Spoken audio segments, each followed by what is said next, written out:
पश्चिम बंगाल में voter list का मामला थामे नहीं थम रहा है और भारतीय जनता पार्टी ने जो तुरुप का इक्का फेंका था कि जो वोट काट दिए गए हैं या जिनकी नागरिकता का सवाल है, अब उन्हें सरकारी सुविधाएं नहीं मिलेंगी। लेकिन जब सुप्रीम कोर्ट का हंटर चला तो वो अपने औकात में और सुप्रीम कोर्ट ने स्पष्ट कह दिया कि जो सुविधाएं सरकारी मिल रही हैं उसको किसी भी कीमत पर नहीं काटा जा सकता। याद कीजिएगा कि किस तरह से पश्चिम बंगाल में मोदी सरकार ने चुनाव जीता। यही अमित शाह कहा करते थे कि 4 मई के बाद टीएमसी के लोगों को उल्टा लटका दूंगा, और वास्तविक रूप से उन्होंने उल्टा लटका दिया। लेकिन यह बात उनको समझ में आ जाना चाहिए, कभी न कभी लोग आपको भी उल्टा लटका सकते हैं, क्योंकि सब दिन एक से नहीं होते, हमेशा परिवर्तन होता है, यह याद रखना चाहिए। रावण का भी राज खत्म हो गया जिसे अहंकार था, और आपका भी राज खत्म हो जाएगा, क्योंकि अहंकार की एक सीमा निश्चित है। नमस्कार, मैं मुकेश सुदैनिया, आप देख रहे हैं सीधे वोटिंग की। क्या वोटर लिस्ट से नाम कटने पर राशन कार्ड भी रद्द हो सकता है? क्या निर्वाचन आयोग को पूरे राज्य की वोटर लिस्ट का विशेष पुनरीक्षण FIR कराने का अधिकार है? और आखिरकार सुप्रीम कोर्ट ने इस पूरे विवाद पर क्या कहा? हम बात करेंगे उस मामले की जिसने चुनावी राजनीति, संवैधानिक अधिकार और मतदाता सूची की विश्वसनीयता पर राष्ट्रीय बहस थी। विवाद की शुरुआत निर्वाचन आयोग द्वारा स्पेशल इंटेंसिव रिवीजन FIR यानी मतदाता सूची के विशेष गहन परीक्षण से हुई। कई याचिकाओं में आरोप लगाया गया कि इस प्रक्रिया में बड़ी संख्या में वास्तविक मतदाताओं के नाम हट सकते हैं और दस्तावेज संबंधी शर्तें कई लोगों के लिए कठिन। याचिकाकर्ता में नागरिक संगठनों और अन्य पक्षों ने अदालत में मांग की इस प्रक्रिया को असंवैधानिक घोषित किया जाए। निर्वाचन आयोग का पक्ष, निर्वाचन आयोग ने सुप्रीम कोर्ट से कहा कि संविधान के अनुच्छेद 324 और जन प्रतिनिधि अधिनियम 1950 के तहत उसे मतदाता सूची का विशेष पुनरीक्षण करने का अधिकार तो है, लेकिन निष्पक्ष होना चाहिए। किसी एक सत्ता के लिए तोता बनकर काम नहीं करना चाहिए, जिस तरह से चुनाव आयोग ने किया है।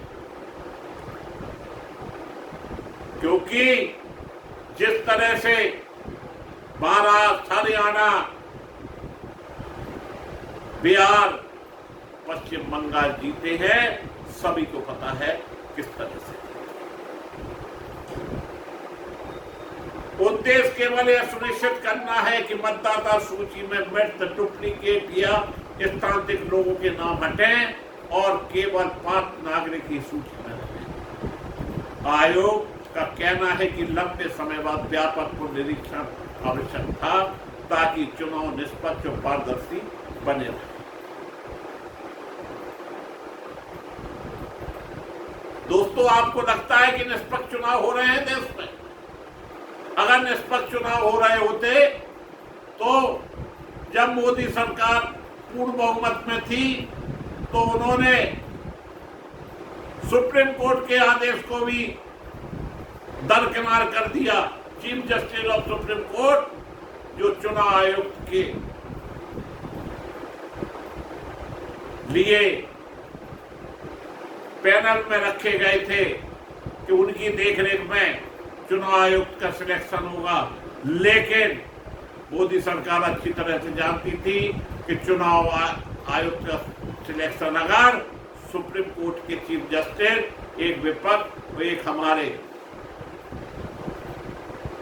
सदस्य के बीच में होगा तो हम अपने मकसद में कभी कामयाब नहीं होंगे। इसीलिए उन्होंने यह तरीका बदला और अपना तोता बैठा दिया, जो कि कितने बार भी विपक्ष ने अपनी आवाज उठाई, उसकी आवाज को नहीं सुना।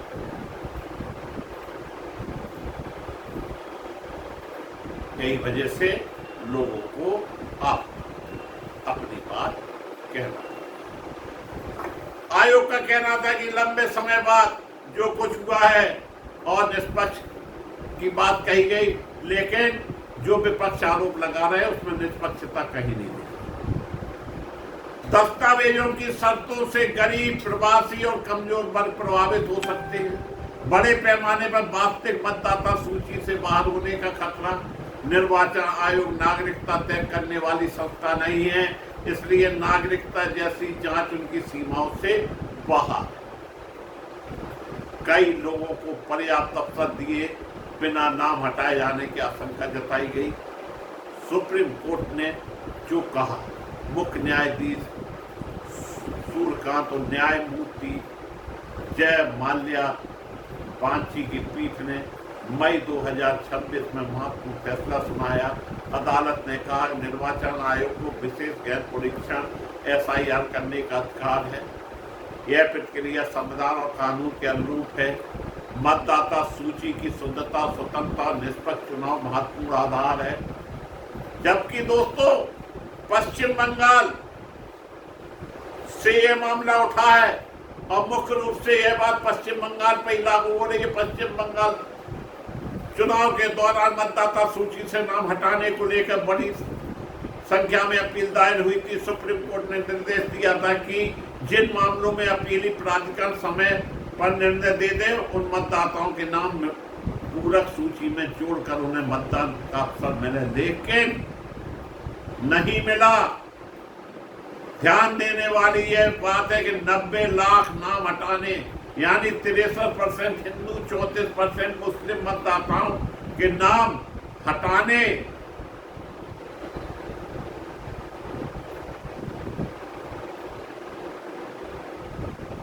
के मामले के दावों की आधिकारिक पुष्टि निर्वाचन आयोग या सुप्रीम कोर्ट के रिकॉर्ड से नहीं होती है। लेकिन यह बात सही है, राशन और पेंशन पर विवाद है, यानी 90 लाख वोटरों के नाम हटाए गए। और चुनाव जब हुआ है दोस्तों, तो आप आंकड़ा उठा के देख लीजिएगा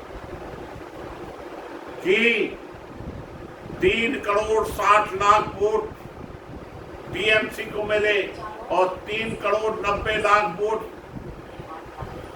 भाजपा को मिले, जबकि उन्होंने दुनिया भर का तामझाम इकट्ठा कर दिया, पूरा भय का वातावरण बना दिया और संगीन के साए में पश्चिम बंगाल में चुनाव करा दिया। 27 लाख वोट काट दिए।